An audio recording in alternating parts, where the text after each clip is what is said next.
So hi students, in the last video you have all learned how to construct the instantaneous codes, right? So as you can see, let me take one instantaneous codes that we have constructed the last class. These codes, right? These are some of the instantaneous codes that you have studied, right, in the last video, right? So one thing you need to understand is just simply look at the length of each of these messages. Here you can see that the length of the first message, right, the length of the first code word is 1 because there's only 1 bit. The length of the second code word is only 1 bit. The length of the third code word is 2 bits. The length of the fourth code word is 2 bits. Here the length is 3 bits, here the length is 3 bits, here the length is 4 bits, here the length is 4 bits, here the length is 5 bits, here also the length is 5 bits, here the length is 6 bits, and here the length is 6 bits, right? So what we are going to study now, so depending on the looking at the length of the code word, we can actually predict if we can make an instantaneous code for that particular source.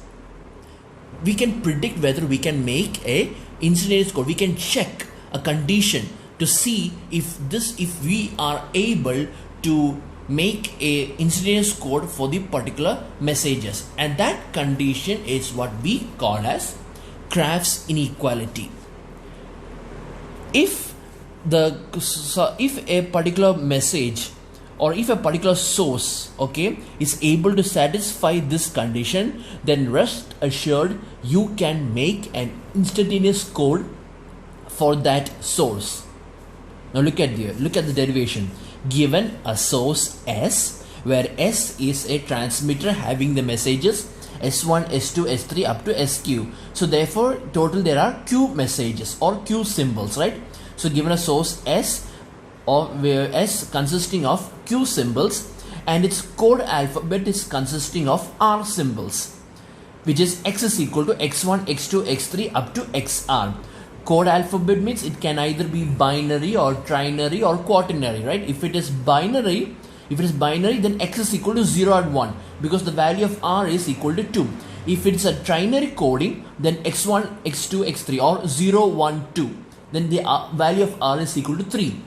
If it is quaternary coding, then X is equal to 0, 1, 2, 3. Then because the value of R is equal to 4, right? So that is the meaning of this. And let L1, L2, L3 up to LQ be the word lengths of the code words of S1, S2, S3 up to SQ respectively. L1 is the word length of S1, L2 is the word length of S2, L3 is the word length of S3, and so forth. Like in this case, just like in this case, here the value of L1 is 1. Here the value of L1 is equal to 1. Here the value of L2 is also equal to 1. Here the value of L3 is equal to 2. Here the value of L4 is equal to 2. See, which means L1, L2, L3 and up to LQ is the word length of the code words or the number of bits of the code words. Okay, that's what is written here. Then now this is the Kraft's inequality, right? Kraft's inequality states that an instantaneous code exists for the source if and only if sigma k is equal to 1 to q r raised to minus lk is less than or equal to 1. If you are able to satisfy this condition, then it means that you can make a source into you can code that source into an instantaneous code, or using an instantaneous code you can encode a source. All you have to do is simply see to it that this condition is satisfied. Sigma k is equal to 1 to q, r raised to minus lk is less than or equal to 1, which means if it is a binary coding, right? If it is a binary coding, then what will be how the value will be? It become, if it is a binary coding, then the value of r is equal to 2, right? The value of r is equal to 2. In that case, it will be 2 raised to minus L1 plus 2 raised to minus L2 plus 2 raised to minus L3 up to so forth, up to 2 raised to minus Lk, which is less than or equal to 1. Where L1, L2, L3, like I said before, is the number of bits in the code word or the length of the code word. Okay. This above equation is what you call as the Kraft's inequality. This equation is what you call as the Kraft's inequality. So now we are going to derive this equation. Okay. So let us assume that the word length have been arranged in the ascending order. That is, S1 will be having the least length, S2 will be having the second least length, and so forth, and the last message will have the maximum word length. Just like how you have implemented the instantaneous code before. See, just like this. Here you see L1, the length of the code word is increasing, right? L1 is having the least code word and LQ is having the highest code word, the highest length of the code word. So that's what is written here. We are assuming that the word lengths are arranged in the ascending order. Okay. Now this is important. Let NK, small letter n suffix k, denote the actual number of messages that are encoded into code words of length k. Let NK denote the actual number of messages that are encoded into code words of length k. Which means, for example, how many code words are there which is having length 1? How many code words are there which is having length 1? Here, if you look over here, how many code words are there which is having length 1? 2. Therefore, N1 is equal to 2. Okay. How many code words are there which is having length 2? S3 and S4. See, only S3 and S4 is having 2 bits. Therefore, 2 code words are there which is having length 2. Therefore, N2 is equal to 2. See, now how many code words are there is having 3 bits? S5 and S6. So 2 bits. So 2 symbols, right? So therefore N3 is equal to 2.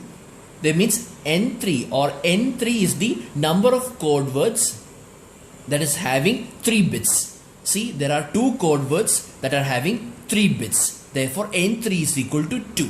Just like that, I am generalizing it that NK denote the actual number of messages that are encoded into code words of length k. Okay. Now, since the maximum number of messages that can be encoded into code words of length 1 is R, then we can say that N1 is less than R. You see, that is what you need to understand. Say, for example, if you have done the construction of instantaneous code by yourself, you will see that this message is actually correct. This equation is actually correct. You see, what is N1? N1 is the number of messages that is having only 1 bit. Right? Look over here. Just simply look over here. Here, what is the value of N1? In this case, what is the value of N1? Here, the value of N1 is equal to 2. Right? 2. What is the value of R? R is a binary. Right? What is the value of R? R is also equal to 2. Right? R is also equal to 2. So you look over here. Here is trinary coding. So here this is less than R. So this is trinary coding. So here R is equal to 3 and N1 is equal to 2. See, so therefore N1 is less than R. So that is what it means. Less than or equal to R. That is what this equation means. You see, because if you are using a message to encode only 1 bit, if you are using a message to encode only 1 bit, okay, in that case, how many messages you can encode using only 1 bit? How many messages? For example, if R is equal to 2, right? If R is equal to 2, then that means you can encode 2 messages using only 1 bit. Alright? That's what it means. You can encode 2 messages using only 1 bit. Okay? And but one more thing is that if you are using this message, but thing is why it is less than is because if you are coding this using only 1 bit, then you will not have any message to encode for S3. You will not have any code. So what you do is you put another you put a one more 0 over here and then you make this into 1 1. Right? That's how you always work, right? That's how you always make the connection. So which means now the number of N1 is equal to 1 and R is equal to 2, but N1 is equal to 1, which is less. So which means so what this means is that the number of messages that you are going to encode with only 1 bit is always less than or equal to the number of code symbols. For example, if there are 3 code symbols, then you can encode 3 messages using only 1 bit. If there are 4, if it is a quaternary coding means then you have 0, 1, 2, 3, 4. So how many messages maximum you can encode using only single code symbols or using a single code bit? 4. S1, you can assign S1 to 0, you can assign S1 to 1, you can assign S2 as 3, and you can assign S3 as 4. You see, like that you can assign 4 messages, right? You can assign 4 messages. If it is quaternary coding, then R is equal to 4, right? So what is the value of S1? 0. What is the value of S2? 1. What is the value of S3? 2. What is the value of S4? 3. See, so this is quaternary coding. You have encoded one code symbol per message. That is what it means. N1 is less than or equal to R. Okay. So likewise, for the code words of word length 2, then in that case, if you are using, now you are going to encode a code words of word length 2. That means, what is the equation of N2, right? You are going to mark the equation of N2. So what is N2? N2 is a message that is having 2 bits, right? A message that is having 2 bits. Let me take those messages. So for example, over here, this is N2, right? These two, S3 and S4. Here N2 is having only 2 bits, right? So how do you encode a message which is having only 2 bits? What will be the combination of that? You see, if you take a, like I said, suppose when you are going to message, suppose, okay, let's start from the beginning. Suppose if I'm going to encode it using binary coding, okay, and then I'm going to take S1 as 0 and S2 as 1. So these two messages I have encoded using only 1 bit. That is why here N1 is equal to 2. But the problem is, if you use only 1, then you cannot encode anywhere for 3. You cannot encode 3. So what you do is you put a 0 over here, right? You put a 0 over here. So if you put a 0 over here, then only you can give a code for S3. So in that case, the value of N1 reduces, right? It becomes 1. And what about the value of N2? The value of N2 becomes 2. The value of N2 becomes 2. So how do you code this? The way how you code this is because, see, you have 2 bits, right? It can either be 1 0 or 1 1. You see, it can either be 1 0 or 1 1. But one thing is for sure, the first bit is always 1. Now I am going to ask you, why is the first bit always 1? Because in the previous message, you have already assigned a 0. In the previous message, in the message S1, you have already assigned a 0. So since you have assigned a 0 in the previous message, or the message that is used for only 1 bit, then the remaining messages, that is a message that's having 2 bits, those messages, the first bit should always be the bit that you have not used in the previous message. Since that's what it means. If you have used 0 over here, then you cannot use 0 over here. Which means whatever the bit you have used in the first message, you cannot use that same message in the, bit in the next, in the messages that's having only 2 length. That is why this is written like this. For code words of length 2, the first symbol can only be the remaining R minus N1 symbols that are not used in the code words of length 1. It means whatever the code words, whatever the symbol you have used for 1 bit, you cannot use that same numbers for the next bit.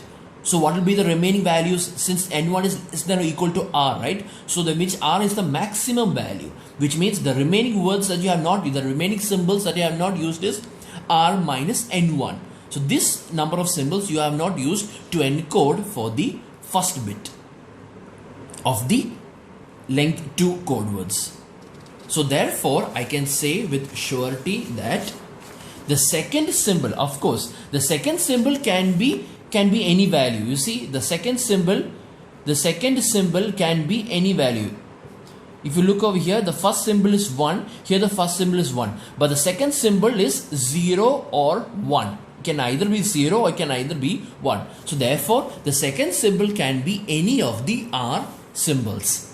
So if you are taking this into account, then the number of instantaneous codes of word length 2 Okay, before you have written the number of instantaneous codes of word length 1. Here, the number of instantaneous codes of word length 2 must satisfy the equation, that is n2 must be less than or equal to the first code symbol must satisfy this, and the second code symbol must satisfy this. The first code symbol must be the one of the remaining r minus n1 symbols, and the second bit must be any of the r symbols. Cross multiplying this r inside the bracket, you will get n2 is less than or equal to r square minus n1 r. Okay. Now, similarly, now I am going to apply the same step for the remaining code words. Similarly, for the code words of word length 3. Okay, for the code words of word length 3, the first two symbols. So if I'm taking a 3 code word, so now I have, see, look over here, I have marked 0. Let me write this again. I have marked S1 as 0, and then I have marked S2 as, since I have already used 0, I cannot use 0 again. So it is N1 minus R. That is the remaining symbol. The symbol that I have not used over here, that will be 1. And S3 also begins with 1. And the second bit can either be 0 or it can either be 1. Therefore, it is N1. This is R minus N1 into R. Okay. So now I'm going to encode the next message that is having 3 bits. Let me mark that 1, 2, 3.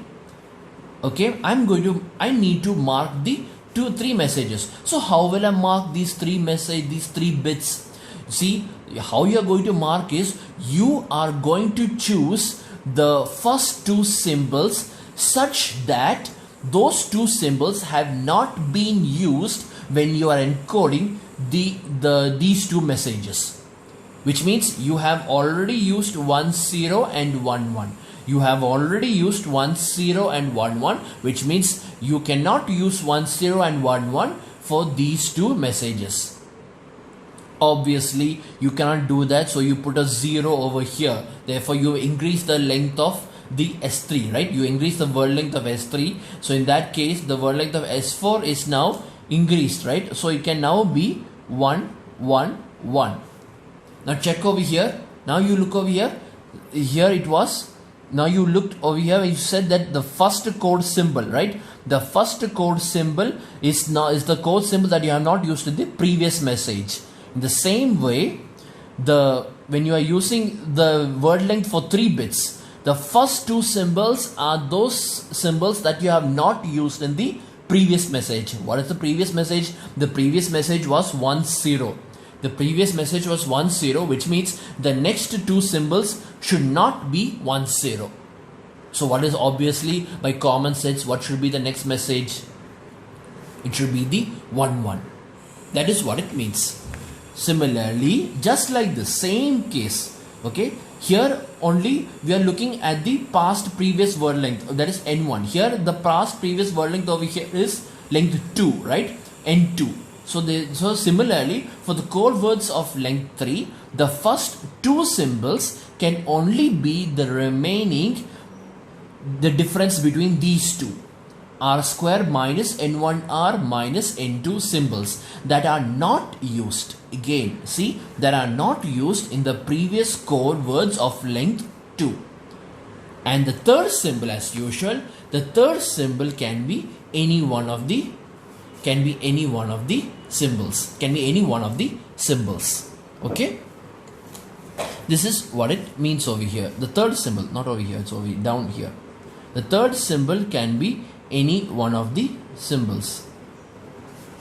It can be any one of them, which means the first 2 code symbols are the code symbols that are not used when the word length was equal to 2, right? When you are going to assign the 3 bits, the first 2 symbols must not be the same symbol that you have used when you are encoding the word length of length 2. You cannot use the same word length. That means if you have used 1 0, you cannot write 1 0 over here, you cannot write 1 0 over here. So obviously you cannot use that same word. You can use any other word length, but not that word length, not that bit, not that code.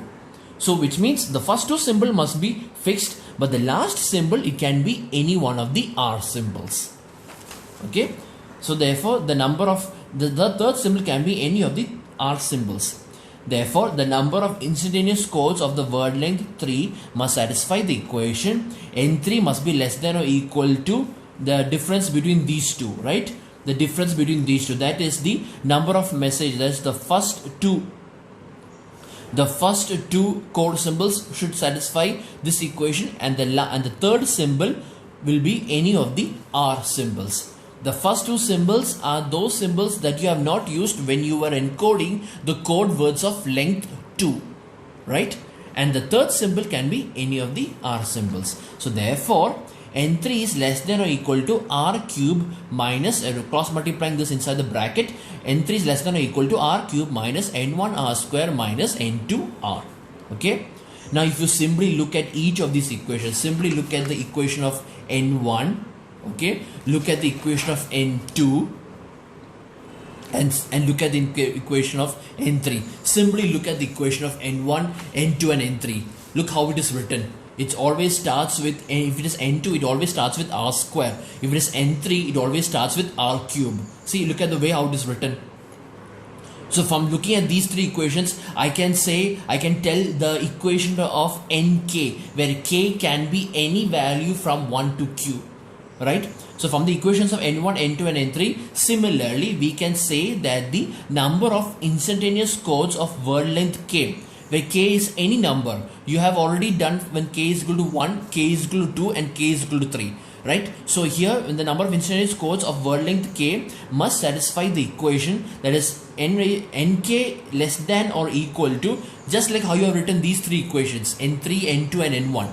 Just like how you have written those three equations, I can write the equation for Nk. Nk is less than or equal to R raised to K minus N1 R raised to K minus 1 minus N2 R raised to K minus 2 minus N3 R raised to K minus 3, and it goes on up to Nk minus 1 into R. Yes, you can write till here. Up to, this is the last statement. Nk minus 1 into R. See, it is N2 into R. See, here it is N1 into R. So if it is Nk, the last term will be Nk minus 1 into R. Or, now what I am going to do is that I am going to take all these negative terms, okay, all these negative terms, and I am going to bring it to this side of the equation. So all these negative terms will become positive when I bring it to LHS. So this becomes, when this term comes over, it becomes positive. So it becomes N1 R raised to K minus 1 plus, now this term is also, I'm bringing to the side, so it becomes N2 R raised to K minus 2 plus N3 R raised to K minus 3 plus up to the last term, Nk minus 1 into R plus Nk. This Nk over here is now over here, less than or equal to, and the remaining term, that means I have taken all the negative terms and put it on the left side. So on the right side, only this term is remaining, R raised to K. So this whole thing is less than or equal to R raised to K. Okay. Now what I'm going to do is that I'm going to multiply this equation. I'm going to multiply this equation with R raised to minus K. So what will happen if I multiply this equation with R raised to minus K? We get, if I'm multiplying it, see, if I multiply R raised to minus K over here, R raised to K minus 1 into R raised to minus K is that R raised to K and R raised to minus K will cancel each other. So what is left behind? R raised to minus 1 is left behind. Okay. Plus, in the same case, in the second term also, if I multiply R raised to K minus 2 with R raised to minus K, then that R raised to K and the R raised to minus K will cancel each other, and what is left behind? Only R raised to minus 2 is left behind. Okay, same case over here also, plus N3 R raised to minus 3 plus up to Nk minus 1 R raised to minus of K minus 1 plus Nk R raised to minus K less than or equal to 1. Now what I'm going to do is I can join all these values into a single term, right? Because everything is differing in terms of the consecutive numbers. See, this is 1, this is 2, this is 3 up to K, right? So, or this entire term can be written as sigma j is equal to 1 to K Nj R raised to minus J. That is this entire equation from here to here, right? J is equal to 1 to K Nj R raised to minus J less than or equal to 1. Now if we split the terms. I'm going to split this terms, okay? See, because we know, you know that, right? When 5 into 3 is equal to 15, what does this mean? 5 into 3 is equal to 15. It means that 5 plus 5 plus 5 is equal to 3. That's what it means, right? When 5 into 3 is equal to 15, that's what it means. That is 5 plus 5 plus 5. 3 times. If you add it, you will get is equal to 15, right? The same way, if I say, suppose another example, if I say, suppose if I take 3 into 6, 3 into 6 is equal to 18. What does this mean? This means that 6 plus 6 plus 6 is equal to 18, right? Just like that. Here, sigma j is equal to 1 to k, nj r raised to minus j less than or equal to 1. So now I'm going to split these terms, okay? So this, what does this mean? What does this term mean? This term actually means that r raised to minus j plus r raised to minus j plus r raised to minus j plus up to how many times? How many r raised to minus j terms? Nj times, because it is nj into r raised to minus j, which means this is equivalent to adding r raised to minus j nj times, which is less than or equal to 1. Okay. Now what I'm going to do, sir, I'm going to split this. I'm going to split this sigma. Here the sigma, here you can see here that j is equal to 1 from 1 to k, right? So j has how many terms? J has k terms from 1 to k. So here this is only for a common j value. So that means if I substitute j is equal to 1, I will get this term. That is r raised to minus 1 plus r raised to minus 1 plus r raised to minus 1 plus r raised to minus 1 up to how many r raised to minus 1? There will be n1 times. Why? Because how many times of nj? Nj. So if I put j is equal to 1, here all the j term will become 1, and here this nj also becomes n1. So therefore r raised to minus 1 plus r raised to minus 1 plus r raised to minus 1 up to n1 times. So there will be n1 times r raised to minus 1. Plus likewise there will be n2 times r raised to minus 2. Plus there will also be up to r n k. Sigma j is equal to 1 to k, right? So up to k, the r raised to minus k will be repeated nk times. And remember, this whole thing, when you're adding, it will be less than or equal to 1. So what I am going to do, that I am going to group each of this using a sigma term. I am going to group each of this using a sigma term. So how this will become? This will become sigma I is equal to 1 to n1 r raised to minus 1 plus, and what about this one can be written as sigma I is equal to 1 to n2 r raised to minus n2 plus up to the last term. Here it is nk, right? Nk times. So I is equal to 1 to nk r raised to minus k. The whole thing is less than or equal to 1. Okay. But you already know when we add all the terms, right? See, if I add n1, n2, if I add the n1, and then if I add n2, then if I add n3, and if I add n4, and if I add n5, and if I add n6, if I add all this, what will I get? I will get equal to 12, right? If I add n2, if I add n1, if I add n2, if I add n3, if I add n4, if I add n5, if I add n6, if I add all this, I will get the total number of messages, which is equal to 12. Look over here, it is 2 plus 2, 2 plus 2 plus 3, sorry, here it is, yeah, 2 plus 2 plus 2 plus 2 plus 2 plus 2, right? 2 plus 2 plus 2 plus 2 plus 2 plus 2 is equal to 12. Just like that. Combining all the terms, since n1 plus n2 plus nk is equal to the total number of messages, right? Which means if I add all these three messages, then the top of the summation n1 plus n2 plus n3 plus n4 up to nk will become equal to, all of them will become equal to q. Therefore, sigma k is equal to 1 to q r raised to minus lk, where lk is, it can be minus, lk can be 1 if it is 1 bit, lk can be 2 if it is 2, if the length of the corbel is 2 bit, lk can be 3 when if it is a 3 bit, right? So r raised to minus lk is less than or equal to 1. This is called as Kraft's inequality. This equation is what you call as Kraft's inequality. And if for any code to exist, if it is possible for that code, if an instantaneous code to exist, then definitely the Kraft inequality of that code will definitely be satisfied.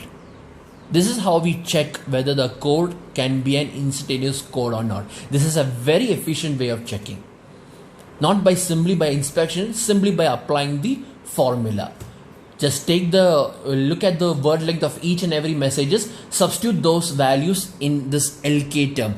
R is equal to 2. If it is binary coding, R is equal to 2. If it is trinary coding, R is equal to 3. If it is quaternary coding, then R is equal to 4. But whatever the value of R is, whatever the value of the length of the code word length is, if you all add all this, you will definitely get a value less than or equal to 1. If you get a value not greater than 1, if you get a value opposite of this equation, then you cannot make an instantaneous code for that particular source. So this is a necessary condition to satisfy if the code can be instantaneous or not. Okay.